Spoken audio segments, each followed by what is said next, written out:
A long time ago, in the village of Achi, there was a princess named Ego who was the first daughter of King Cheta. Unlike her three younger sisters, Ego was unmarried because of her body size. She was not getting any suitors because she was extremely fat.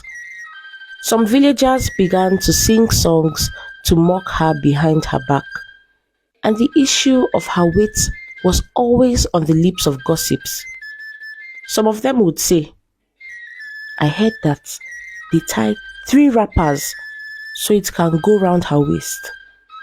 Others would say, "Did you hear that she finished one whole goat in a day?" King Cheta and his wife were troubled about their daughter's weight. Several times, they tried to set up arranged marriages for her, but nobody was interested. Ego, on the other hand, had given up on herself because she was so addicted to food that she could not imagine becoming slim in her lifetime. And she believed marriage would probably not be an option for her because any man that agreed to marry her would be doing it for her status and not because he loved her. And Ego had always desired to be loved by whoever she married. Although she was generally unhappy with her life, she was able to find a bit of happiness from dancing. The princess was a fantastic dancer. Oftentimes, she would hide in her hut and begin to dance to the beats she made from her mouth. Whenever there were festivals, Ego would look for a lonely spot close enough to hear the music and dance to her heart's content. She was always hiding because she did not want anyone to mock her. Well, it was the end of another successful year, and it was time for the annual festival between the four neighboring villages. And as usual, everyone was vibrating with excitement. Some people could not wait to showcase their best dresses. Some polished their dancing steps and practiced endlessly with their musical instruments, while others could not wait to enjoy the variety of meals that would be served on that day. Ego, on the other hand, was only interested in finding a lonely spot that would give her the freedom to express her dancing steps. Finally, she found a spot where she could hear the drums and flutes clearly. Then she began to dance with a wide grin on her face. However, she soon noticed the sound of a drum becoming louder and louder, but she ignored it because she was engrossed in her dancing. Suddenly, the festival music stopped, but the sound of the drum continued. She immediately turned her back and saw a man playing the drum with a huge smile on his face. The man stopped playing and asked, "Why did you stop dancing?"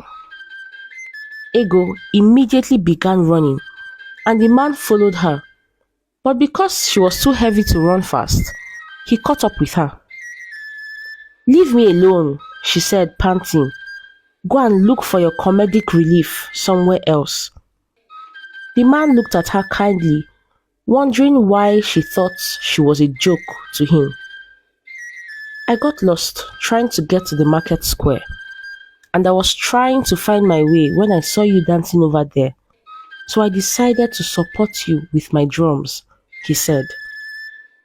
Ego took a better look at the color of his attire and realized that he wasn't from her community.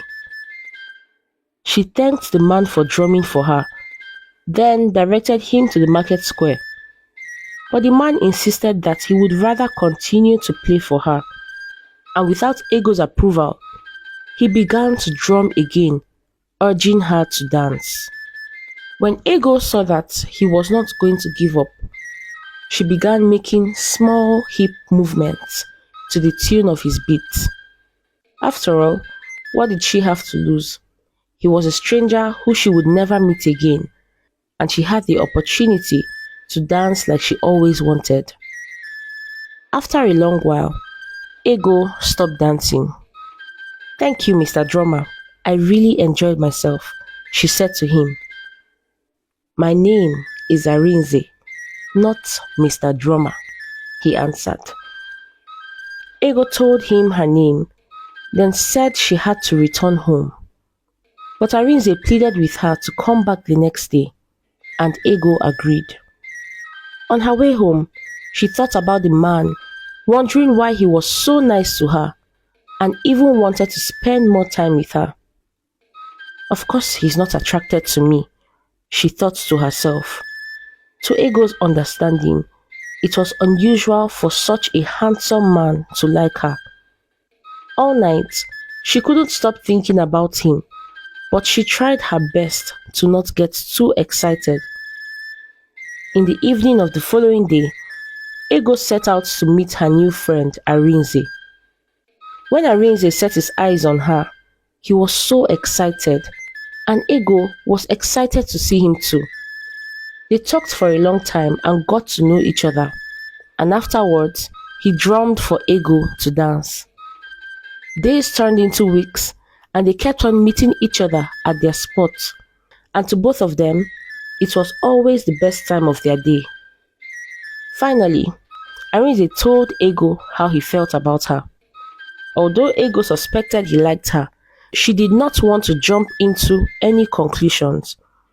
But she was happy when he finally voiced it out, because she felt the same way too. "I can come with my people in the next market day to see your parents," he said. So, the ball was set rolling. Ego quickly informed her parents that a man from the next village would come and see them to ask for her hand in marriage. The king and queen were very happy.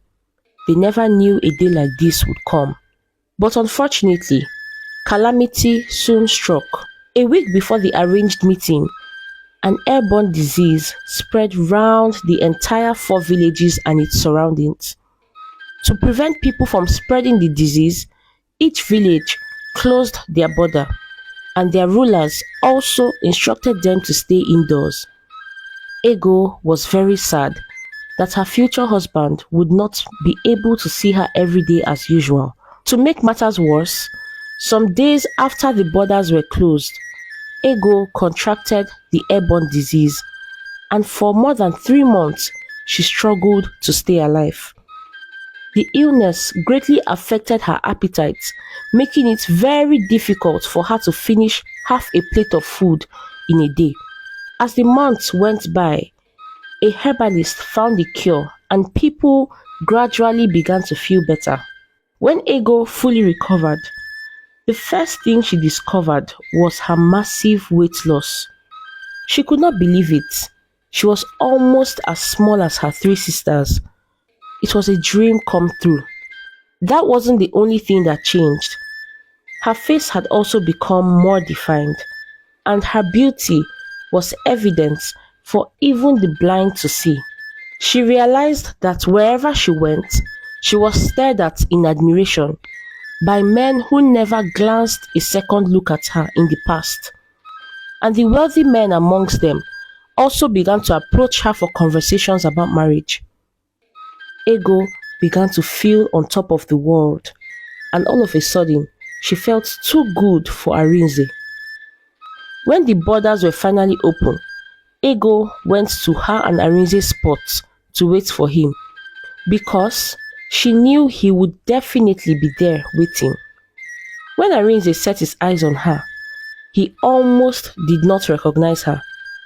"Wow, my princess, I missed your beautiful smile," he said.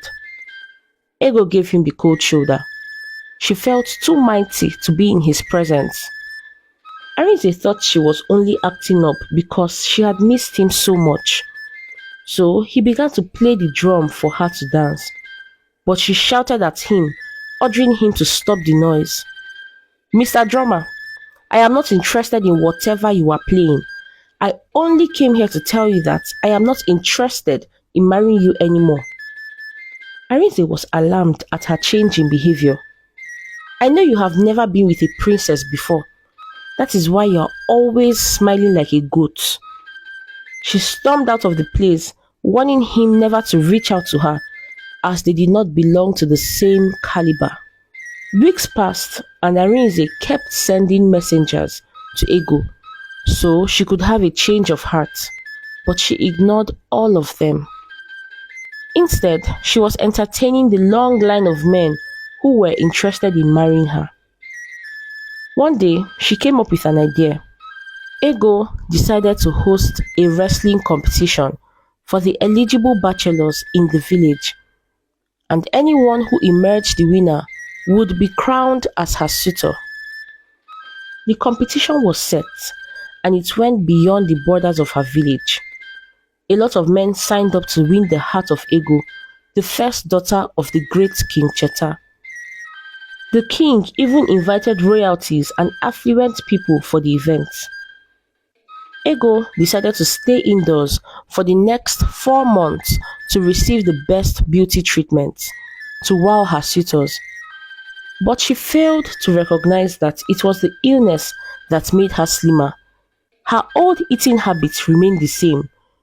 So while Ego was indoors, she kept eating her large portions, and day by day, the weight began to pile on again. When the 4 months had elapsed, Ego had returned to her previous size.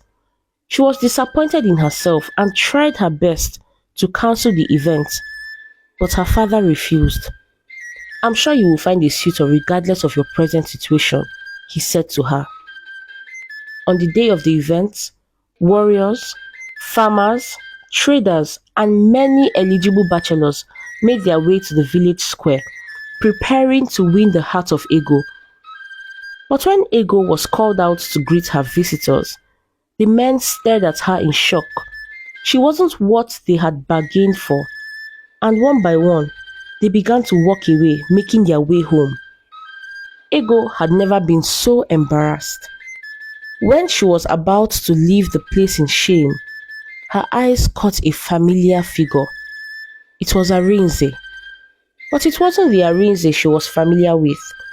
He was dressed like royalty, very different from the basic material he wore to their meetings. They looked at each other for a while, and a voice soon interrupted their gaze. "My prince, your father is ready to leave now." Just like Ego, Arinze was royalty. His father was the king of one of the 4 villages, but because of his love for music, he would usually disguise to play with everyone during the festivities because he did not want to be treated specially by the other villages. As Ego watched Arinze turn his back and begin to walk away, she realized that she had lost a good man who loved her regardless. It is such a pity because she never got the opportunity to find love again. And eventually, she had to settle to be the 10th wife of an old chief. The moral lesson of this story is that you should never neglect those who were there for you when you were at your worst, because this type of people are getting quite rare these days, and if you treat them unfairly, you might never get the opportunity to be in their lives anymore. Thank you for watching this story today. Please comment on what you learned, and do not forget to like and share with your loved ones. Till next time, bye.